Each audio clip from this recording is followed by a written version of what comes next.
See, the fundamental issue with all the menace confronting us is the speed with which the population is growing. But somehow, as a country, it's a very taboo subject for us. If you look at our economy and the number of new babies we put in a year, there's absolutely no way you can give them health, road, sanitation, education before December, before we put in another 900,000 new babies, of which a great percentage is coming from the lower end of the spectrum, where the financial muscle is not too strong. Politicians have taken advantage. So, oh, you may free, everything is free, because they've seen that a lot of the people, when you say free, get excited. But just to give viewers an idea, you take a country like South Korea. They have a population of approximately 52 million. Every year, they have about 300,000 new births. They have an economy worth 1.8 trillion. You take a country like UK, they are twice our population, about 69 million approximately. They have 750 new births a year, so we are doing about 100,000 more than them. And they have an economy of 2.2 trillion. Now, here we are with 31 million. We're doing 900,000 new babies with 77 billion GDP, out of which all of it is for the international guys. I mean, the Newmonts, the MTNs, that, in Akan, they say, I'm sure you'll be able to be facing, don't walk past some of these cornfields and start growing canines, thinking, the corn is growing. But that's what we're doing. We are walking past people with cornfields and we are growing teeth.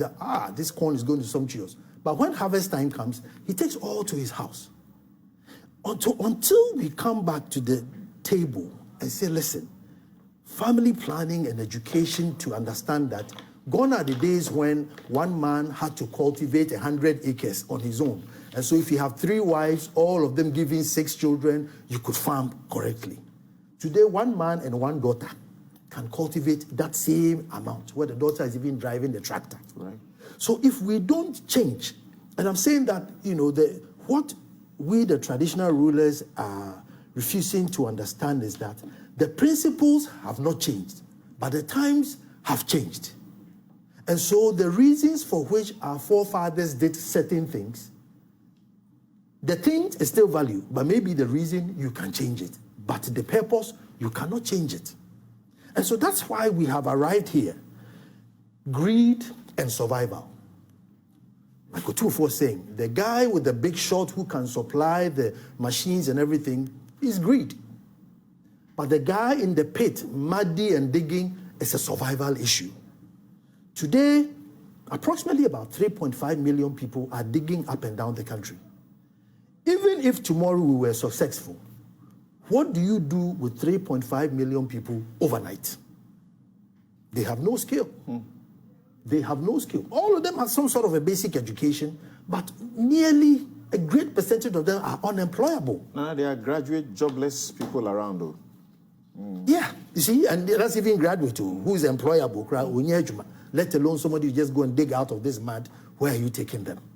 So if we don't start addressing this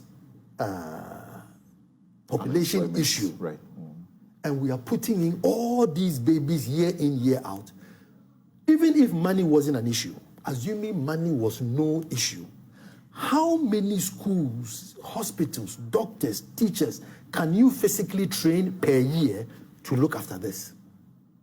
Assuming money wasn't an issue. That's why you build an E-block today and tomorrow it's full. You build a polyclinic today, tomorrow it's full. You should tell you that it's not normal.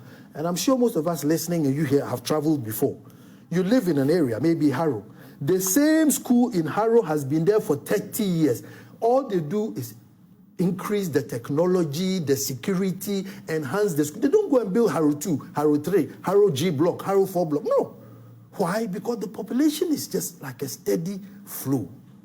So we must look at that.